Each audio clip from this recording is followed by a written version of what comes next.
Hello ಗೆಳೆಯರಿ, ನಮ್ಮ ಲಾಯಕ್ಸ್ ಪ್ರಸ್ತುತಪಡಿಸುತ್ತಿರುವ ಕನ್ನಡದಲ್ಲಿ ದೈನಂದಿನ ಸುದ್ದಿ ವಿಶ್ಲೇಷಣೆಗೆ ತಮಗೆಲ್ಲರಿಗೂ ಸ್ವಾಗತ. ಇಂದು ನಾವು ನೋಡಲಿದ್ದೇವೆ ಮಾರ್ಚ್ 31, 2026 ದಿ ಹಿಂದೂ ಪತ್ರಿಕೆಯಲ್ಲಿರ್ತಕ್ಕಂಥ ಇಂಪಾರ್ಟೆಂಟ್ ಆರ್ಟಿಕಲ್ಸ್ಗಳನ್ನು. ಚರ್ಚೆಯ ಮೊದಲೇ ಆರ್ಟಿಕಲ್ ಅನ್ನು ನೋಡೋದಾದ್ರೆ, Iranian parliament mulls possible exit from nuclear treaty. ಈ ಒಂದು ಇಶ್ಯೂ GS ಪೇಪರ್ 2 ನಡೆಯಲ್ಲಿ ಇಂಟರ್ನ್ಯಾಷನಲ್ ರಿಲೇಷನ್ಗೆ ಸಂಬಂಧಪಟ್ಟಂತೆ ಕನೆಕ್ಟ್ ಆಗುತ್ತೆ. ಈ ಒಂದು ಆರ್ಟಿಕಲ್ ನಡೆಯಲ್ಲಿ ಇರಾನ್ ಇವತ್ತು ನ್ಯೂಕ್ಲಿಯರ್ ಟ್ರೀಟಿಯ ಮುಖಾಂತರ ಹೊರಗೆ ಬರಬೇಕು ಅನ್ನುವಂಥ ಒಂದು ನಿರ್ಧಾರವನ್ನು ತೆಗೆದುಕೊಂಡಿದೆ. ಹಾಗಾಗಿ NPTಗೆ ಸಂಬಂಧಪಟ್ಟಂಥ ಮಾಹಿತಿ ಆಗಿರ್ಬೋದು, ಇರಾನ್ ಯಾಕೆ ಈ ಒಂದು ನಿರ್ಧಾರವನ್ನು ತೆಗೆದುಕೊಂಡಿದೆ ಅಂತ ನಾವಿಲ್ಲಿ ತಿಳಿದುಕೊಳ್ಬೇಕು.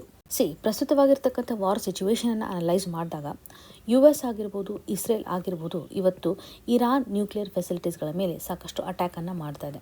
ಈ ಒಂದು ಹಂತದಲ್ಲಿ ಇರಾನ್ ಹೇಳ್ತಾ ಇದೆ, ತಾವು ಮಾಡ್ತಾ ಇರ್ತಕ್ಕಂಥ ನ್ಯೂಕ್ಲಿಯರ್ ಪ್ರೋಗ್ರಾಮ್ ಪೀಸ್ಫುಲ್ ಪರ್ಪಸ್ಗೋಸ್ಕರ ಇದೆ. ಈವನ್ NPT ನಡೆಯಲ್ಲಿ ಸಿಗ್ನೇಚರ್ ಆಗಿರ್ತಕ್ಕಂತಹ ಯಾವುದೇ ಮೆಂಬರ್ ಕಂಟ್ರಿನೂ ಇರಬಹುದು, ಅವ್ರಿಗೆ ಒಂದು ಹಕ್ಕಿದೆ, ನ್ಯೂಕ್ಲಿಯರ್ ಕೆಪಾಬಿಲಿಟಿಯನ್ನು ಹೊಂದಬಹುದು, ಆದರೆ ಪೀಸ್ಫುಲ್ ಪರ್ಪಸ್ಗೋಸ್ಕರ. ಸೊ ಇವರು ಕೂಡ ಪೀಸ್ಫುಲ್ ಪರ್ಪಸ್ಗೋಸ್ಕರ ನ್ಯೂಕ್ಲಿಯರ್ ಪ್ರೋಗ್ರಾಮ್ಸ್ಗಳನ್ನು ಹೊಂದಿದ್ದಾರೆ ಅನ್ನುವಂಥ ಒಂದು ವಾದವನ್ನು ಇರಾನ್ ಮಾಡ್ತಾ ಇದೆ. ಹಾಗಾಗಿ ನಾನ್ ಪ್ರಾಲಿಫರೇಷನ್ ಟ್ರೀಟಿಯಿಂದ ಹೊರಗಡೆ ಬರಬೇಕು ಅನ್ನುವಂಥ ನಿರ್ಧಾರವನ್ನು ಇರಾನ್ ತೆಗೆದುಕೊಂಡಿದೆ ಅಂತ ಹೇಳ್ಬೋದು. ಹಾಗಿದ್ರೆ ನಾನ್ ಪ್ರಾಲಿಫರೇಷನ್ ಟ್ರೀಟಿ ಅಂದರೆ ಏನು? 1968 ನಡಿನಲ್ಲಿ ಯುನೈಟೆಡ್ ನೇಷನ್ ಜನರಲ್ ಅಸೆಂಬ್ಲಿನಲ್ಲಿ ಇದಕ್ಕೆ ಸಂಬಂಧಪಟ್ಟಂತೆ ಒಂದು ಅಪ್ರೂವಲ್ ಸಿಕ್ಕುತ್ತೆ. 1970 ಇಂದ ಇದು ಫೋರ್ಸ್ಗೆ ಬರೋದನ್ನು ಕಾಣ್ತಾ ಇದ್ದೀವಿ. ಇಲ್ಲಿರುವಂಥ 3 ಪಿಲ್ಲರ್ಸ್ಗಳು ಏನಂತಂದರೆ ನಾನ್ ಪ್ರಾಲಿಫರೇಷನ್, ಡಿಸಾರ್ಮಮೆಂಟ್, ಪೀಸ್ಫುಲ್ ಯೂಸ್. ನಾನ್ ಪ್ರಾಲಿಫರೇಷನ್ ಅಂದರೆ ನಾನ್ ನ್ಯೂಕ್ಲಿಯರ್ ಸ್ಟೇಟ್ಸ್ಗಳು ಯಾವುದೇ ರೀತಿಯಾಗಿ ನ್ಯೂಕ್ಲಿಯರ್ ವೆಪನ್ಸ್ಗಳನ್ನು ಡೆವಲಪ್ ಮಾಡುವಂತಿಲ್ಲ ಅನ್ನುವಂಥ ರೆಸ್ಟ್ರಿಕ್ಷನ್ಸ್ಗಳನ್ನು ಹಾಕ್ತಾರೆ. ಡಿಸಾರ್ಮಮೆಂಟ್ ನಡಿಯಲ್ಲಿ ನ್ಯೂಕ್ಲಿಯರ್ ಸ್ಟೇಟ್ಸ್ಗಳು ನ್ಯೂಕ್ಲಿಯರ್ ವೆಪನ್ಸ್ಗಳನ್ನು ರೆಡ್ಯೂಸ್ ಮಾಡಬೇಕು ಅನ್ನುವಂಥ ರೆಸ್ಟ್ರಿಕ್ಷನ್ಸನ್ನು ಹಾಕುತ್ತೆ. Article 6 very important. ನ್ಯೂಕ್ಲಿಯರ್ ಸ್ಟೇಟ್ಸ್ಗೆ ಸಂಬಂಧಪಟ್ಟಂತೆ ಆರ್ಟಿಕಲ್ 6ನಲ್ಲಿ ಮೆನ್ಷನ್ ಮಾಡಿದ್ದಾರೆ. NPTನಲ್ಲಿರುವಂಥ ಆರ್ಟಿಕಲ್ 6 ನೋಡ್ಬೋದು. ಪೀಸ್ಫುಲ್ ಯೂಸ್ ಅಂತ ಬಂದಾಗ ಎಲ್ಲ ಸ್ಟೇಟ್ಸ್ಗಳು ಸಹ ನ್ಯೂಕ್ಲಿಯರ್ ಎನರ್ಜಿಯನ್ನು ಸೇಫ್ ಗಾರ್ಡ್ ಮಾಡಲಿಕ್ಕೆ ಅಲೌ ಮಾಡ್ತಾ ಇದ್ದಾರೆ. ಬೇಸಿಕಲಿ ನಾನ್ ಪ್ರಾಲಿಫರೇಷನ್ ಟ್ರೀಟಿಯ ಧ್ಯೇಯ ಉದ್ದೇಶ ಅಂತಂದರೆ ನ್ಯೂಕ್ಲಿಯರ್ ವೆಪನ್ನ ಮುಖಾಂತರ ಗ್ಲೋಬಲ್ ಲೆವೆಲಲ್ಲಿ ಇಂಪ್ಯಾಕ್ಟ್ ಆಗಬಾರ್ದು ಅನ್ನುವಂತಹ ನಿಟ್ಟಿನಲ್ಲಿ, ಫರ್ದರ್ ಡೆವಲಪ್ಮೆಂಟ್ ಆಗಬಾರ್ದು, ಫರ್ದರ್ ಕೆಪಾಬಿಲಿಟಿಯನ್ನು ಹೊಂದಬಾರ್ದು ಅಂತ NPTಯ ಮುಖಾಂತರ ಸ್ಟಾಪ್ ಮಾಡ್ತಾ ಇದ್ದಾರೆ. ಇಲ್ಲಿ ಒಂದು ಕ್ಲಾಸಿಫಿಕೇಶನ್ ನೋಡೋದಾದರೆ ನ್ಯೂಕ್ಲಿಯರ್ ವೆಪನ್ ಸ್ಟೇಟ್ಸ್ ಅಂತ ನಾನು ಹೇಳಿದೆ.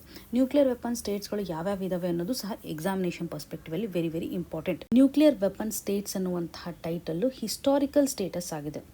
1967 ಜನವರಿ 1ನೇ ತಾರೀಕು ಈ ಒಂದು ಡ್ಯೂರೇಷನ್ಗಿನ ಮುಂಚೆ ಯಾವ ರಾಷ್ಟ್ರಗಳು ನ್ಯೂಕ್ಲಿಯರ್ ಕೆಪಾಬಿಲಿಟಿಯನ್ನು ಹೊಂದಿದ್ವು ಅವುಗಳಿಗೆ ನ್ಯೂಕ್ಲಿಯರ್ ವೆಪನ್ ಸ್ಟೇಟ್ಸ್ ಅನ್ನುವಂತಹ ಡೆಸಿಗ್ನೇಷನನ್ನು ಕೊಡ್ತಾ ಇದ್ದಾರೆ. ಈ ಸ್ಟೇಟ್ಸ್ ನಡಿಯಲ್ಲಿ US ಇದೆ, UK ಇರೋದನ್ನು ನೋಡ್ಬೋದು, ರಷ್ಯಾ ಇದೆ, ಚೈನಾ ಇದೆ, ಫ್ರಾನ್ಸ್ ಇದೆ. ಈ 5 ರಾಷ್ಟ್ರಗಳು ನ್ಯೂಕ್ಲಿಯರ್ ವೆಪನ್ ಸ್ಟೇಟ್ಸ್ ಅಂತ ಅನ್ಸ್ಕೊಳ್ತವೆ. ಇಲ್ಲಿ ಅಬ್ಸರ್ವ್ ಮಾಡಿ, ಯಾವುದೇ ರೀತಿಯಾಗಿ ಒಂದು ರಾಷ್ಟ್ರ ನ್ಯೂಕ್ಲಿಯರ್ ಕೆಪಾಬಿಲಿಟಿಯನ್ನು ಹೊಂದಿದೆನೋ ಇಲ್ವೋ ಅನ್ನೋದರ ಆಧಾರದ ಮೇಲೆ ಡೆಸಿಗ್ನೇಷನನ್ನು ಕೊಡ್ತಾ ಇಲ್ಲ. ಕೆಪಾಸಿಟಿಯ ಆಧಾರದ ಮೇಲೆ ನಾವು ನೋಡ್ತಾ ಇಲ್ಲ. ಹಿಸ್ಟಾರಿಕಲ್ ಸ್ಟೇಟಸ್ನ ಆಧಾರದ ಮೇಲೆ ಕನ್ಸಿಡರ್ ಮಾಡ್ತಾ ಇದ್ವಿ. ಇದರೊಂದಿಗೆ ನಾನ್ ಪ್ರಾಲಿಫರೇಷನ್ ಟ್ರೀಟಿಗೆ ಸಿಗ್ನೇಟರಿ ಇಲ್ಲದೆ ಇರತಕ್ಕಂಥ ರಾಷ್ಟ್ರಗಳು ಯಾವುವು ಅಂತ ಕೇಳ್ತಾರೆ. ಭಾರತ ನಾನ್ ಸಿಗ್ನೇಟರಿ ಇದೆ, ಪಾಕಿಸ್ತಾನ್ ಹಾಗೂ ಇಸ್ರೇಲ್. ಈ ರಾಷ್ಟ್ರಗಳು ನ್ಯೂಕ್ಲಿಯರ್ ಕೆಪಾಬಿಲಿಟಿಯನ್ನು ಹೊಂದಿದ್ದಾವೆ, ಆದರೂ ಕೂಡ NPTನಲ್ಲಿ ಸಿಗ್ನೇಚರನ್ನು ಮಾಡಿಲ್ಲ ಅಂತ ಹೇಳ್ಬೋದು. ಜೊತೆಗೆ ರೀಸೆಂಟ್ಲಿ NPTಯಿಂದ ಹೊರಗೆ ಬಂದಿರುವಂಥ ರಾಷ್ಟ್ರ ಯಾವುದು ಅಂತಲೂ ಸಹ ಕೇಳ್ತಾರೆ. ನಾರ್ತ್ ಕೊರಿಯಾ NPTಯಿಂದ ಹೊರಗೆ ಬಂದು ನ್ಯೂಕ್ಲಿಯರ್ ವೆಪನ್ಸ್ಗಳನ್ನು ಡೆವಲಪ್ ಮಾಡ್ತಾ ಇರೋದನ್ನು ಗಮನ ಹರಿಸ್ತಾ ಇದ್ದೇವೆ. NPTಗೆ ಸಂಬಂಧಪಟ್ಟಂತೆ ಇಂಪಾರ್ಟೆಂಟ್ ಏಜೆನ್ಸಿಯನ್ನು ನಾವು ಕನೆಕ್ಟ್ ಮಾಡಬೇಕಾಗುತ್ತೆ. International atomic energy agency. ಇದು ಕಂಪ್ಲೀಟಾಗಿ ನ್ಯೂಕ್ಲಿಯರ್ ಫೆಸಿಲಿಟೀಸ್ಗಳನ್ನು ಇನ್ಸ್ಪೆಕ್ಟ್ ಮಾಡುತ್ತೆ ಅಂತ ಹೇಳ್ಬೋದು. ಈ ಒಂದು NPT ಯುನೈಟೆಡ್ ನೇಷನ್ಸ್ ಸೆಕ್ಯೂರಿಟಿ ಕೌನ್ಸಿಲ್ನ ಮುಖಾಂತರ ಎನ್ಫೋರ್ಸ್ ಆಗ್ತಾ ಇದೆ ಅನ್ನುವಂಥದ್ದು ಸಹ ಇಂಪಾರ್ಟೆಂಟ್. ಅಂದರೆ ಯಾವ ರೀತಿ ಅಂತ ಮಾನಿಟರಿಂಗ್ ಮೆಕ್ಯಾನಿಸಮ್ ಇದೆ ಅನ್ನೋದನ್ನು ನಾವು ತಿಳಿದುಕೊಳ್ಬೇಕು. ಇವಾಗ ಇರಾನ್ NPTಯಿಂದ ಹೊರಗೆ ಬರಬೇಕು ಅನ್ನುವಂಥ ನಿರ್ಧಾರವನ್ನು ತೆಗೆದುಕೊಂಡಿದೆ. ಯಾಕೆಂದರೆ NPT ನಡೆಯಲ್ಲಿ ಡಿಸ್ಕ್ರಿಮಿನೇಟರಿ ಪಾಲಿಸಿಯನ್ನು ಕಾಣ್ತಾ ಇದ್ದೇವೆ ಅಂತ ಅವರು ಹೇಳ್ತಾ ಇದ್ದಾರೆ. ಬಿಕಾಸ್ ಕೆಲವು ರಾಷ್ಟ್ರಗಳು ವೆಪನ್ಸ್ಗಳನ್ನು ಹೊಂದಬೇಕು, ಇನ್ನು ಕೆಲವು ರಾಷ್ಟ್ರಗಳಿಗೆ ರೆಸ್ಟ್ರಿಕ್ಷನ್ಸನ್ನು ಹಾಕ್ತಾ ಇದ್ದಾರೆ ಅನ್ನುವಂಥ ಒಂದು ವಾದವನ್ನು ಕಾಣ್ಬೋದು. ಇದರೊಂದಿಗೆ ಇರಾನ್ ಹೇಳ್ತಾ ಇದೆ, ನಾವು ಹೊಂದ್ತಾ ಇರ್ತಕ್ಕಂಥ ನ್ಯೂಕ್ಲಿಯರ್ ಕೆಪಾಬಿಲಿಟಿ ಕೇವಲ ಪೀಸ್ಫುಲ್ ಎನರ್ಜಿಗೋಸ್ಕರ ಮಾತ್ರ ಇದೆ ಅಂತ. ಆದರೆ ಅದರ್ ಕಂಟ್ರಿಗಳು ಬಿಲೀವ್ ಮಾಡಿರೋದು ಇರಾನ್ ಹೊಂದಿರುವಂತಹ ಈ ಒಂದು ವೆಪನ್ ಗ್ರೇಡ್ ಯುರೇನಿಯಂ ಫ್ಯೂಚರ್ ಡೇಸ್ನಲ್ಲಿ ಪ್ರಾಬ್ಲಮನ್ನು ಕ್ರಿಯೇಟ್ ಮಾಡ್ತಕ್ಕಂಥ ಸಾಧ್ಯತೆ ಇದೆ ಅಂತ. ಸೆಕ್ಯೂರಿಟಿ ಥ್ರೆಟ್ನ ಆಧಾರದ ಮೇಲೂ ಸಹ ನೋಡೋದಾದರೆ 2025ರಲ್ಲಿ ಒಂದು ನ್ಯೂಕ್ಲಿಯರ್ ಫೆಸಿಲಿಟೀಸ್ಗಳ ಮೇಲೆ ಆಗಿರುವಂಥ ಅಟ್ಯಾಕನ್ನು ಇರಾನ್ ಇವತ್ತು ಹೇಳ್ತಾ ಇದೆ. ಇರಾನ್ ಯಾವ ರೀತಿ ಅಂತ ಒಂದು ಸೆಕ್ಯೂರಿಟಿ ಪ್ರಾಬ್ಲಮನ್ನು ಫೇಸ್ ಮಾಡಿದೆ ಅನ್ನುವಂಥ ನಿಟ್ಟಿನಲ್ಲಿ. ಹಾಗಾಗಿ ಇರಾನ್ ಇವತ್ತು ನ್ಯಾಷನಲ್ ಸೆಕ್ಯೂರಿಟಿಯ ಒಂದು ಕನ್ಸರ್ನ್ನ ಆಧಾರದ ಮೇಲೆ ಎಕ್ಸಿಟ್ ಆಗಬೇಕು ಅನ್ನುವಂಥ ನಿರ್ಧಾರವನ್ನು ತೆಗೆದುಕೊಂಡಿದೆ ಅಂತ ಹೇಳ್ಬೋದು. ಈ ಒಂದು ಎಕ್ಸಿಟಿಂಗ್ ಪಾಲಿಸಿನೂ ಸಹ ತುಂಬ ಸಿಂಪಲ್ ಆಗಿದೆ. ಇಮಿಡಿಯೇಟಾಗಿ ಎಕ್ಸಿಟ್ ಆಗ್ಬೋದು. ಯಾವುದೇ ರೀತಿಯಂಥ ರೆಸ್ಟ್ರಿಕ್ಷನ್ಸ್ಗಳು ಸಹ NPT ಮೆಂಬರ್ಸ್ಗಳಿಗೆ ಇರದೇ ಇರುವಂತಹ ನಿಟ್ಟಿನಲ್ಲಿ ಇದೊಂದು ಲೂಪ್ ಹೋಲ್ ಸಹ ಆಗುತ್ತೆ. ಜಿಯೋಪೊಲಿಟಿಕಲ್ ಕಂಟೆಕ್ಸ್ಟನ್ನು ನೋಡಿದಾಗ ಇರಾನ್ನ ಸ್ಟ್ಯಾಂಡ್ ಪಾಯಿಂಟ್ ಅಂತಂದರೆ ಸ್ಟ್ರಾಟಜಿಕ್ ಅಟಾನಮಿಯನ್ನು ಹೊಂದಬೇಕಾಗಿದೆ, ರೀಜನಲ್ ಲೆವೆಲಲ್ಲಿ ಒಂದು ಪವರನ್ನು ಹೊಂದಬೇಕಾಗಿದೆ ಅನ್ನುವಂತಹ ನಿಟ್ಟಿನಲ್ಲಿ ನ್ಯೂಕ್ಲಿಯರ್ ಕೆಪಾಬಿಲಿಟಿಯನ್ನು ಹೊಂದ್ತಾ ಇದೆ. ಆದರೆ ಇಸ್ರೇಲ್ನ ಒಂದು ಕಂಟೆಕ್ಸ್ಟ್ ನೋಡಿದಾಗ ಅಂದರೆ ಇವರ ಒಂದು ಸ್ಟ್ಯಾಂಡ್ ಪಾಯಿಂಟ್ ಏನಿದೆ ಅಂದರೆ ಇರಾನ್ನ ಮುಖಾಂತರ ಎಕ್ಸಿಸ್ಟೆನ್ಷಿಯಲ್ ಥ್ರೆಟ್ಗಳು ಕ್ರಿಯೇಟ್ ಆಗುವಂಥ ಸಾಧ್ಯತೆ ಇದೆ. ಹಾಗಾಗಿ ಇರಾನ್ ಇವತ್ತು ನ್ಯೂಕ್ಲಿಯರ್ ಕೆಪಾಬಿಲಿಟಿಯನ್ನು ಹೊಂದಬಾರದು ಅಂತ ಸ್ಟ್ರಿಕ್ಟಾಗಿ ಇಸ್ರೇಲು ಸಹ ತನ್ನ ಒಪಿನಿಯನ್ನ ವ್ಯಕ್ತಪಡಿಸ್ತಾ ಇದೆ ಅಂತ ಹೇಳ್ಬೋದು. ಅದರ ತಕ್ಕಂಗೆ ಆ್ಯಕ್ಷನ್ನು ಸಹ ತೆಗೆದುಕೊಳ್ತಾ ಇದೆ. ಇದಕ್ಕೆ US ಕೂಡ ಸಪೋರ್ಟ್ ಮಾಡಿರೋದನ್ನು ಕಾಣ್ಬೋದು. ಈ ಮೊದಲು US ಇರಾನ್ ಮೇಲೆ ಸಾಕಷ್ಟು ಸ್ಯಾಂಕ್ಷನ್ಸ್ಗಳನ್ನು ಹಾಕ್ತಾ ಬರ್ತಾ ಇದೆ. ನ್ಯೂಕ್ಲಿಯರ್ ಡೀಲನ್ನು ಸಹ ಮಾಡ್ಕೊಂಡಿರೋದಾಗಿ ನೋಡ್ಬೋದು. Very important joint comprehensive plan of ಆ್ಯಕ್ಷನನ್ನು ಕಾಣ್ಬೋದು. ಈ ಒಂದು ಜಾಯಿಂಟ್ ಕಾಂಪ್ರಿಹೆನ್ಸಿವ್ ಪ್ಲ್ಯಾನ್ ಆಫ್ ಆ್ಯಕ್ಷನ್ನ ಮುಖಾಂತರ ಇರಾನ್ ನ್ಯೂಕ್ಲಿಯರ್ ಕೆಪಾಬಿಲಿಟಿಯನ್ನು ಸಂಹೌ ರೆಡ್ಯೂಸ್ ಮಾಡಲಿಕ್ಕೆ ಟ್ರೈ ಮಾಡಿರೋದಾಗಿ, ಆದರೆ US 2018ರಲ್ಲಿ ಈ ಒಂದು ಕಾಂಪ್ರಿಹೆನ್ಸಿವ್ ಪ್ಲ್ಯಾನ್ ಆಫ್ ಆ್ಯಕ್ಷನ್ ಮುಖಾಂತರ ಎಕ್ಸಿಟ್ ಆಗಿರೋದನ್ನು ಗಮನಿಸ್ಬೋದು. ಬೇರೆ ರಾಷ್ಟ್ರಗಳು ಇನ್ನೂ ಕಂಟಿನ್ಯೂ ಮಾಡ್ತಾ ಇದೆ. ಆದರೂ ಕೂಡ ಇರಾನ್ಗೆ ಒಂದು ರಿಲೀಫನ್ನು ಕೊಟ್ಟಂಗಾಗಿದೆ US ಎಕ್ಸಿಟ್ ಮಾಡಿರುವಂಥ ಹಂತದಲ್ಲಿ. ಇವಾಗ NPT ಯಾಕೆ ವೀಕ್ ಆಗ್ತಾ ಇದೆ ಅಂತ ನೋಡೋದಾದರೆ NPTಯಲ್ಲಿ ವಿತ್ಡ್ರಾ ಮಾಡೋದು ತುಂಬ ಈಸಿ. ಇದೊಂದು ಲೂಪ್ ಹೋಲ್ ಇದೆ ಅಂತ ಹೇಳ್ಬೋದಲ್ವ. ಈಸಿಯಾಗಿ ಎಕ್ಸಿಟ್ ಆಗ್ಬೋದು. ಡಿಸ್ಕ್ರಿಮಿನೇಟಿವ್ ಸ್ಟ್ರಕ್ಚರ್ ಇರೋದ್ರಿಂದ ಸಾಕಷ್ಟು ರಾಷ್ಟ್ರಗಳು ಇದನ್ನು ಅಷ್ಟೊಂದು ಸೀರಿಯಸ್ ಆಗಿ ತೆಗೆದುಕೊಂಡಿಲ್ಲದೆ ಇರತಕ್ಕಂಥ ಸ್ಥಿತಿಗತಿಗಳನ್ನು ಕಾಣ್ತಾ ಇದ್ದೇವೆ. ಬೇಸಿಕಲಿ ನ್ಯೂಕ್ಲಿಯರ್ ಹಾಗೂ ನಾನ್ ನ್ಯೂಕ್ಲಿಯರ್ ಅನ್ನುವಂಥ ಸ್ಟೇಟಸ್ ಏನಿದೆಯಲ್ಲ, ಇದೊಂದು ಹಿಸ್ಟಾರಿಕಲ್ ಸ್ಟೇಟಸನ್ನು ಹೊಂದಿದೆ. ಕೆಪಾಬಿಲಿಟಿ ಆಧಾರದ ಮೇಲೆ ಹೊಂದಿಲ್ಲ. ಹಾಗೂ ವೀಕ್ ಎನ್ಫೋರ್ಸ್ಮೆಂಟ್ ಕಂಡೀಷನನ್ನು ಕಾಣ್ತಾ ಇದ್ವಿ. ಇಂಟರ್ನ್ಯಾಷನಲ್ ಅಟೋಮಿಕ್ ಎನರ್ಜಿ ಏಜೆನ್ಸಿ ಕಂಪ್ಲೀಟಾಗಿ ರಾಷ್ಟ್ರಗಳ ಮೇಲೆ ಒಂದು ಪನಿಷ್ಮೆಂಟನ್ನು ಸಹ ಡೈರೆಕ್ಟ್ಲಿ ವಿಧಿಸಲಿಕ್ಕೆ ಆಗದೆ ಇರತಕ್ಕಂಥ ಸ್ಥಿತಿಗತಿಗಳನ್ನು ಕಾಣ್ತಾ ಇದ್ದೇವೆ. ಇನ್ನು ಭಾರತದ ಪರ್ಸ್ಪೆಕ್ಟಿವ್ ಅನ್ನೋದಾದರೆ ಇದೊಂದು ಡಿಸ್ಕ್ರಿಮಿನೇಟರಿ ಟ್ರೀಟಿ ಆಗಿದೆ. ಸ್ಟ್ರಾಟಜಿಕ್ ಅಟಾನಮಿಯನ್ನು ರೆಸ್ಟ್ರಿಕ್ಷನ್ ಮಾಡ್ತಾ ಇದೆ ಅಂತ ಹೇಳ್ಬೋದು. ಭಾರತನೂ ಸಹ ಸಪೋರ್ಟ್ ಮಾಡುವಂಥದ್ದು ಯೂನಿವರ್ಸಲ್ ನ್ಯೂಕ್ಲಿಯರ್ ಡಿಸಾರ್ಮಮೆಂಟ್ ಕಂಡೀಷನನ್ನು. ಎಲ್ಲರೂ ಸಹ ನ್ಯೂಕ್ಲಿಯರ್ ವೆಪನನ್ನು ರೆಡ್ಯೂಸ್ ಮಾಡಬೇಕು ಅನ್ನುವಂತಹ ನಿಟ್ಟಿನಲ್ಲಿ ಭಾರತ ಇಲ್ಲಿ ಸಪೋರ್ಟ್ ಮಾಡ್ತಾ ಇರುವಂಥದ್ದು. ಇದೊಂದು ಡಿಸ್ಕ್ರಿಮಿನೇಟರಿ ಆಸ್ಪೆಕ್ಟನ್ನು ಕ್ರಿಯೇಟ್ ಮಾಡುತ್ತೆ. ನಾನ್ ನ್ಯೂಕ್ಲಿಯರ್ ಸ್ಟೇಟ್ಸ್ಗಳಿಗೆ ಸಾಕಷ್ಟು ರೆಸ್ಟ್ರಿಕ್ಷನ್ಸನ್ನು ಹಾಕ್ತಾ ಇದೆ. ಬಟ್ ನ್ಯೂಕ್ಲಿಯರ್ ಸ್ಟೇಟ್ಸ್ಗಳಿಗೆ ಅಷ್ಟೊಂದು ರೆಸ್ಟ್ರಿಕ್ಷನ್ಸನ್ನು ಹಾಕ್ತಾ ಇಲ್ಲ ಅನ್ನೋದಾಗಿ ಗಮನಿಸ್ಬೋದಲ್ವಾ. ಭಾರತದ ಒಂದು ನ್ಯೂಕ್ಲಿಯರ್ ಪಾಲಿಸಿ ಅಂತ ಬಂದಾಗ ನೋ ಫಸ್ಟ್ ಯೂಸ್ ಪಾಲಿಸಿಯನ್ನು ಯೂಸ್ ಮಾಡ್ತೇವೆ. ಅಂದರೆ ನಾವಾಗಿ ಫಸ್ಟ್ ನ್ಯೂಕ್ಲಿಯರ್ ವೆಪನ್ಸ್ಗಳನ್ನು ಯೂಸ್ ಮಾಡೋದಿಲ್ಲ. ಯುದ್ಧದ ಸಂದರ್ಭದಲ್ಲಿ ಯಾರಾದರೂ ನಮ್ಮ ಮೇಲೆ ನ್ಯೂಕ್ಲಿಯರ್ ವೆಪನ್ಸ್ಗಳನ್ನು ಯೂಸ್ ಮಾಡಿದಾಗ ಪ್ರತ್ಯುತ್ತರವಾಗಿ ನಾವು ನ್ಯೂಕ್ಲಿಯರ್ ವೆಪನ್ಸ್ಗಳನ್ನು ಯೂಸ್ ಮಾಡುವಂಥದ್ದು. ಹಾಗಾಗಿ ನೋ ಫಸ್ಟ್ ಯೂಸ್ ಪಾಲಿಸಿಯನ್ನು ಭಾರತ ಅಳವಡಿಸ್ಕೊಂಡಿದೆ ಅಂತ ನಮಗೆ ಕ್ಲಿಯರಾಗಿ ಗೊತ್ತಿರಬೇಕು. ಇರಾನ್ NPT ಮೆಂಬರ್ಶಿಪ್ ಹೊಂದಿದ್ರೂ ಕೂಡ ನ್ಯೂಕ್ಲಿಯರ್ ವೆಪನ್ ಸ್ಟೇಟ್ ಅಂತ ಟೈಟಲನ್ನು ಯಾಕೆ ಹೊಂದಿಲ್ಲ ಅನ್ನುವಂಥ ಪ್ರಶ್ನೆಗೆ ಉತ್ತರ ಆದರೆ ಇದು NPTಗೆ 1970 ನಡಿನಲ್ಲಿ ಜಾಯ್ನ್ ಆಗಿದೆ. ಈ ಮೊದಲು 1967 ಜನವರಿ 1ರ ಒಳಗಾಗಿ ಯಾರು ನ್ಯೂಕ್ಲಿಯರ್ ವೆಪನ್ ಟೆಸ್ಟನ್ನು ಮಾಡಿರ್ತಾರಲ್ಲ ಅವರು ಮಾತ್ರ ನ್ಯೂಕ್ಲಿಯರ್ ವೆಪನ್ ಸ್ಟೇಟ್ಸ್ ಅನ್ನುವಂತಹ ಸ್ಟೇಟಸನ್ನು ಹೊಂದಿದೆ. ಹಾಗಾಗಿ ಇರಾನ್ 1970ನಲ್ಲಿ ಜಾಯ್ನ್ ಆಗಿರೋದ್ರಿಂದ ಕೇವಲ ಒಂದು NPTಯ ಮೆಂಬರ್ಶಿಪ್ಪನ್ನು ಹೊಂದಿದೆ ಹೊರತಾಗಿ ನ್ಯೂಕ್ಲಿಯರ್ ವೆಪನ್ ಸ್ಟೇಟ್ ಅಲ್ಲ. ಇವಾಗ ಈ ಒಂದು ಗ್ರೂಪಿಂಗಿಂದ ಹೊರಗೆ ಬರಲಿಕ್ಕೆ ಮುಂದಾಗ್ತಾ ಇದೆ. ಇನ್ನು ಮುಂದಿನದಾಗಿ manufacturing capital goods lift IIP growth to 5.2% in February. ಈ ಒಂದು ಇಶ್ಯೂ GS ಪೇಪರ್ 3 ನಡಿಯಲ್ಲಿ ಇಂಡಸ್ಟ್ರಿಯಲ್ ಡೆವಲಪ್ಮೆಂಟ್ ಆಗಿರ್ಬೋದು, ಗ್ರೋತ್ ಆ್ಯಂಡ್ ಡೆವಲಪ್ಮೆಂಟ್ ಆಸ್ಪೆಕ್ಟ್ನ ಆಧಾರದ ಮೇಲೆ ಕನೆಕ್ಟ್ ಆಗುವಂಥದ್ದು. ಇಂಡೆಕ್ಸ್ ಆಫ್ ಇಂಡಸ್ಟ್ರಿಯಲ್ ಪ್ರೊಡಕ್ಷನ್ ಆಧಾರದ ಮೇಲೆ ನಾವು ಕ್ವಶನ್ಸ್ಗಳನ್ನು ಎಕ್ಸ್ಪೆಕ್ಟ್ ಮಾಡ್ಬೋದು. ಯಾರು ರಿಲೀಸ್ ಮಾಡ್ತಾರೆ, ಯಾವ ಮಿನಿಸ್ಟ್ರಿ ನಡಿಯಲ್ಲಿ ಕಂಡು ಬರುತ್ತೆ ಅನ್ನೋದಾದರೆ ministry of statistics and programme implementation ಅಡಿಯಲ್ಲಿ ಈ ಒಂದು ಇಂಡೆಕ್ಸನ್ನು ರಿಲೀಸ್ ಮಾಡಲಾಗುತ್ತೆ. ಸ್ಪೆಸಿಫಿಕಲಿ ಹೇಳೋದಾದರೆ ನ್ಯಾಷನಲ್ ಸ್ಟ್ಯಾಟಿಸ್ಟಿಕಲ್ ಆಫೀಸ್ ಒಂದು ಕಂಪೈಲೇಷನ್ ಮಾಡೋದ್ರ ಮುಖಾಂತರ ಪಬ್ಲಿಷನ್ನು ಮಾಡ್ತಾರೆ. ಈ ಒಂದು national statistical office ministry of statistics and programme implementation ಅಡಿಯಲ್ಲಿ ವರ್ಕ್ ಮಾಡುತ್ತೆ. ಇಲ್ಲಿ ಪ್ರಸ್ತುತವಾಗಿ ಈ ಒಂದು ಇಂಡೆಕ್ಸ್ ರಿಫ್ಲೆಕ್ಟ್ ಮಾಡ್ತಾ ಇರುವಂಥದ್ದು ಮ್ಯಾನುಫ್ಯಾಕ್ಚರಿಂಗ್ ಸೆಕ್ಟರಿಂದ ಆಗಿರುವಂಥ ಒಂದು ಕಾಂಟ್ರಿಬ್ಯೂಷನನ್ನು. ಯಾವ ರೀತಿಯಾಗಿ ಇಂಡಸ್ಟ್ರಿಯಲ್ ಆ್ಯಕ್ಟಿವಿಟೀಸ್ಗಳು ನಡೀತಾ ಇದೆ ಅನ್ನುವಂಥ ಒಂದು ಮೇಜರ್ಮೆಂಟನ್ನು IIP ಒದಗಿಸುತ್ತೆ ಅಂತ ಹೇಳ್ಬೋದು. ಬೇಸಿಕಲಿ 3 ಸೆಕ್ಟರ್ಸ್ಗಳ ಒಂದು ಗ್ರೋತನ್ನು ನೋಡ್ತಾ ಇದ್ದೇವೆ. ಮ್ಯಾನುಫ್ಯಾಕ್ಚರಿಂಗ್ ಸೆಕ್ಟರ್, ಮೈನಿಂಗ್ ಹಾಗೂ ಎಲೆಕ್ಟ್ರಿಸಿಟಿ. ಈ ಒಂದು ಸೆಕ್ಟರ್ಸ್ ನಡಿನಲ್ಲಿ ಮ್ಯಾನುಫ್ಯಾಕ್ಚರಿಂಗ್ ಸೆಕ್ಟರು ಲಾರ್ಜೆಸ್ಟ್ ವೇಟೇಜನ್ನು ಪ್ರೊವೈಡ್ ಮಾಡ್ತಾ ಇದೆ. ನಿಯರ್ಲಿ 77% ವೇಟೇಜನ್ನು ಕ್ಯಾರಿ ಮಾಡ್ತಾ ಇದೆ. ಇವಾಗ ಆಗ್ತಾ ಇರುವಂಥ ಗ್ರೋತ್ಗೆ ಹೆಚ್ಚಿನ ಒಂದು ಕಾಂಟ್ರಿಬ್ಯೂಷನ್ ಮಾಡ್ತಾ ಇದೆ. ಮ್ಯಾನುಫ್ಯಾಕ್ಚರಿಂಗ್ ಸೆಕ್ಟರ್ನ ಮುಖಾಂತರ ಇಂಡಸ್ಟ್ರಿಯಲ್ ಪ್ರೊಡಕ್ಷನ್ನು ಸಹ ಇಂಪ್ರೂವ್ ಆಗ್ತಾ ಇರೋದನ್ನು ಕಾಣ್ತಾ ಇದ್ದೀವಿ. ಡಿಮ್ಯಾಂಡನ್ನು ಫುಲ್ಫಿಲ್ ಮಾಡುವಂಥ ಹಂತದಲ್ಲಿ ಇನ್ವೆಸ್ಟ್ಮೆಂಟು ಸಹ ಹೆಚ್ಚಾಗೋದನ್ನು ಗಮನ ಹರಿಸ್ಬೋದು.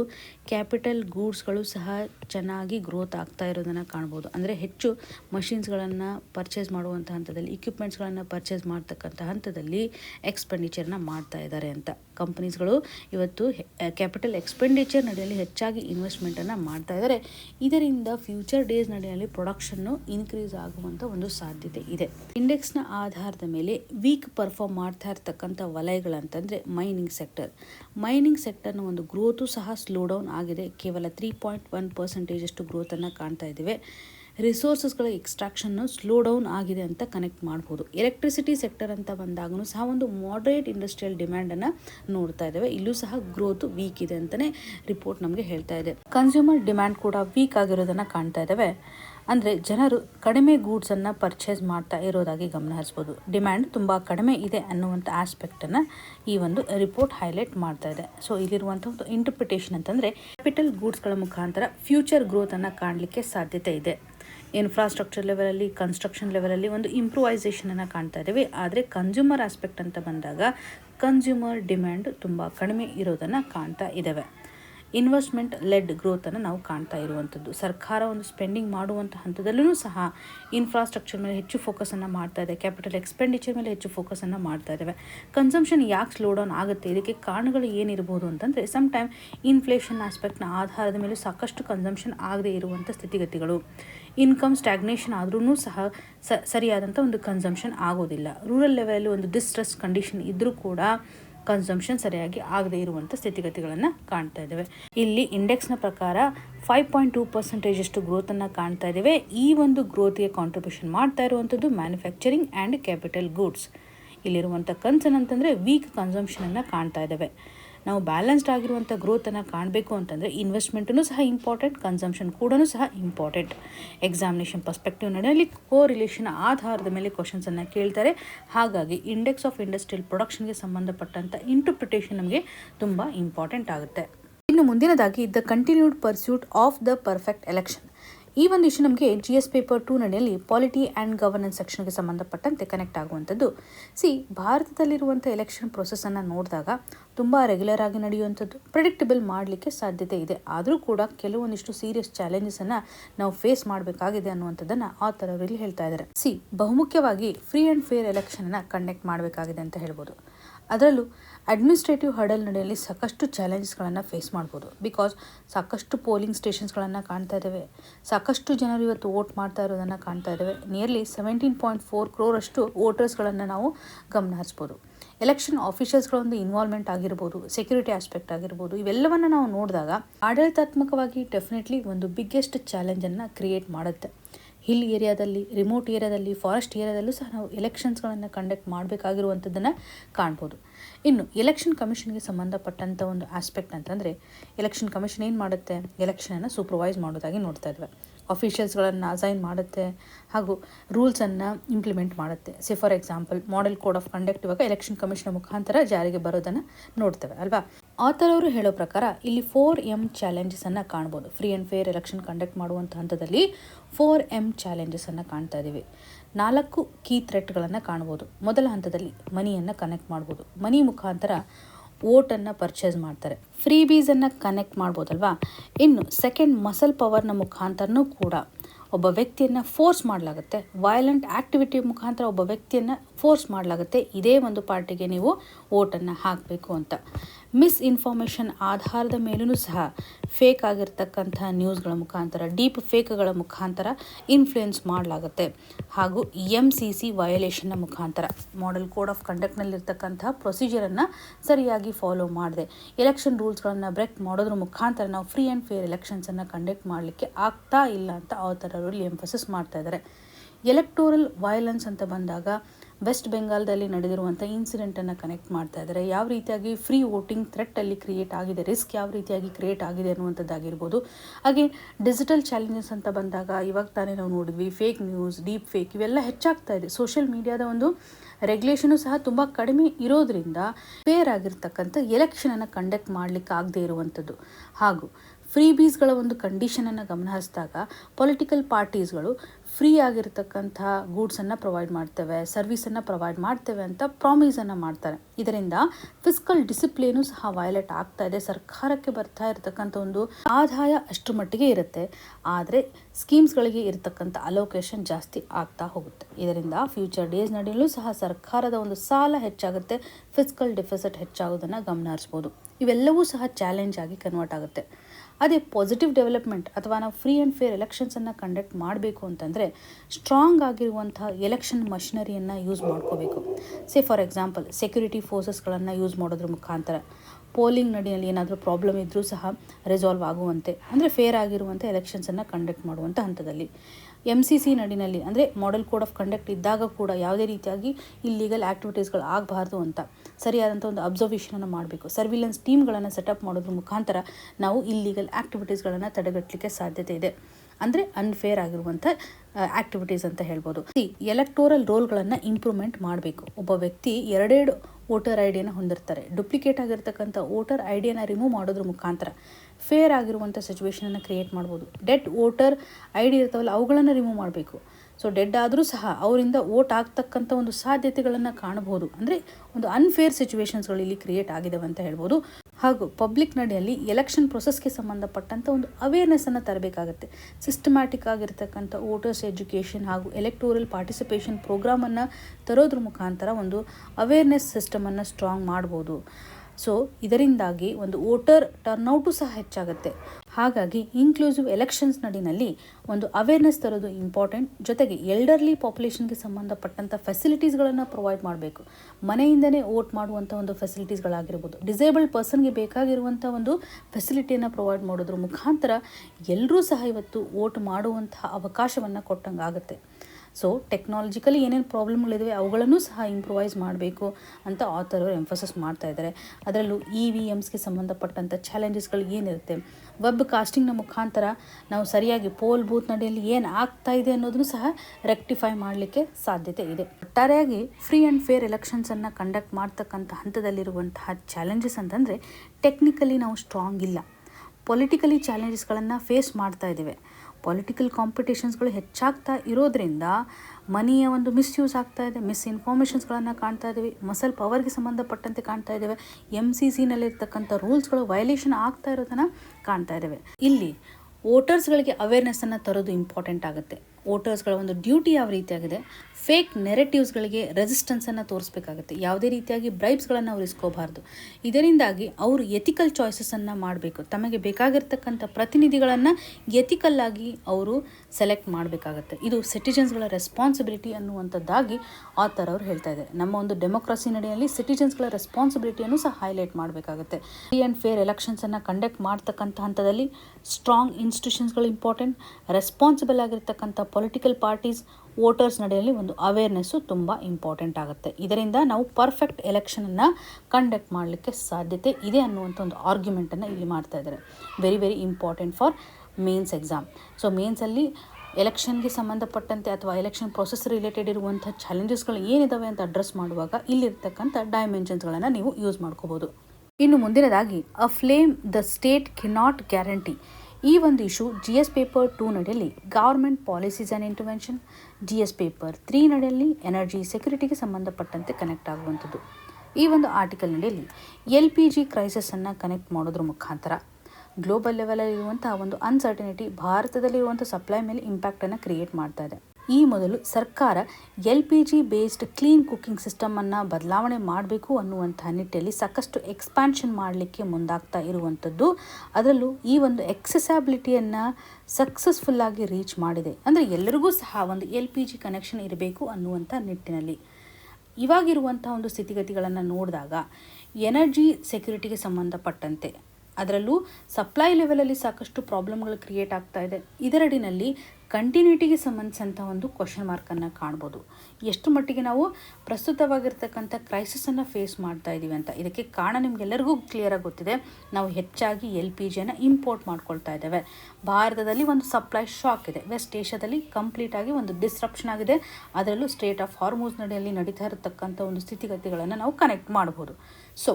ಸರ್ಕಾರ ಒಂದು LPGಗೆ ಸಂಬಂಧಿಸಿದಂಥ ಯೋಜನೆಗಳನ್ನು ತೆಗೆದುಕೊಂಡು ಬಂದಿದ್ದಾರಲ್ವ, ಅದರಲ್ಲೂ ಪ್ರಧಾನಮಂತ್ರಿ ಉಜ್ವಲ್ ಯೋಜನಾ ಅಂತ ನಾವು ನೋಡಿದಾಗ ಇದರಡಿನಲ್ಲಿ LPG ಕನೆಕ್ಷನನ್ನು ಪುವರ್ ಹೌಸ್ ಹೋಲ್ಡ್ಗೆ ಬೇಕಾಗುವಂತೆ ಎಕ್ಸ್ಪ್ಯಾನ್ಷನ್ ಮಾಡ್ತಾ ಬರ್ತಾ ಇದ್ದಾರೆ. LPG ಕವರೇಜನ್ನು ಇನ್ಕ್ರೀಸ್ ಮಾಡಿದ್ದಾರೆ. ಬಿಕಾಸ್ ಇಂಡೋರ್ ಪೊಲ್ಯೂಷನನ್ನು ಕಡಿಮೆ ಮಾಡಬೇಕು ಅನ್ನುವಂಥ ನಿಟ್ಟಿನಲ್ಲಿ ಮಹಿಳೆಯರ ಒಂದು ಹೆಲ್ತ್ಗೆ ಸಂಬಂಧಪಟ್ಟಂತೆ, ಡಿಗ್ನಿಟಿಗೆ ಸಂಬಂಧಪಟ್ಟಂತೆ ಕನೆಕ್ಟ್ ಮಾಡುವಂಥ ಹಂತದಲ್ಲಿ ಮೇಜರ್ ಆಬ್ಜೆಕ್ಟಿವನ್ನು ಈ ಒಂದು ಯೋಜನೆ ಹೊಂದಿದೆ. ಪ್ರಧಾನಮಂತ್ರಿ ಉಜ್ವಲ್ ಯೋಜನಾ ಈ ಮೊದಲು ಸರ್ಕಾರ ಕಂಟ್ರೋಲ್ ಮಾಡ್ತಾ ಇತ್ತು when it comes to the LPG supply.